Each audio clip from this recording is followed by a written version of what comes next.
আরজি করের ঘটনার পর থেকেই সবথেকে বেশি পুলিশের ভূমিকা নিয়ে প্রশ্ন উঠতে শুরু করেছিল। এমনকি তারপর পরবর্তীতে সেই ঘটনার প্রতিবাদে যখন 14ই আগস্ট মধ্যরাতে মহিলারা রাত দখলের ডাক দিয়েছিলেন, সেই দিন সেই আরজি করের ভেতরে ঢুকে দুষ্কৃতীদের ভাঙচুর এবং তার পরিপ্রেক্ষিতে পুলিশের নীরবতা নানা প্রশ্ন তুলে দেয়। আর এই পরিস্থিতিতে লালবাজারের সামনে পুলিশ কমিশনারের সঙ্গে সাক্ষাৎ করার দাবি নিয়ে এবং তার পদত্যাগের দাবিতে বসেছিলেন জুনিয়র চিকিৎসকেরা। অবশেষে তাদের 22 জন প্রতিনিধি দলকে পুলিশ কমিশনারের সঙ্গে দেখা করার অনুমতি দেওয়া হয়েছে। আর তারপরেই সেই সাক্ষাৎ সেরে বাইরে বেরিয়ে এসে পুলিশ কমিশনার যে নিজেদের ব্যর্থতা স্বীকার করে নিয়েছেন তা জানিয়ে দিলেন আন্দোলনকারী জুনিয়র চিকিৎসকেরা। প্রসঙ্গত, দীর্ঘ আন্দোলনের পর অবশেষে পুলিশ কমিশনারের সঙ্গে সাক্ষাৎ করার অনুমতি দেওয়া হয়েছিল জুনিয়র চিকিৎসকদের।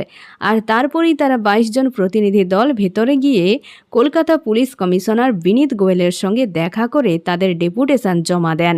পরবর্তীতে বাইরে বেরিয়ে এসে সাংবাদিকদের মুখোমুখি হন আন্দোলনকারীরা। তাদের বক্তব্য, গত 12 এবং 14ই আগস্ট পুলিশের যে ব্যর্থতা ছিল সেটা স্বীকার করে নিয়েছেন কলকাতার পুলিশ কমিশনার বিনীত গোয়েল। স্বাভাবিকভাবেই আন্দোলনকারীরা যখন প্রকাশ্যে এ ধরনের কথা বলছেন, তখন মমতা বন্দ্যোপাধ্যায় রাজ্যের পুলিশ মন্ত্রী হিসেবে তার সমস্ত প্রেস্টিজ কার্যত জলে গেল বলেই মনে করছেন রাজনৈতিক বিশ্লেষকেরা। এখন এই পর্যন্ত, আবারও দেখা হচ্ছে পরবর্তী আপডেট নিয়ে। ধন্যবাদ।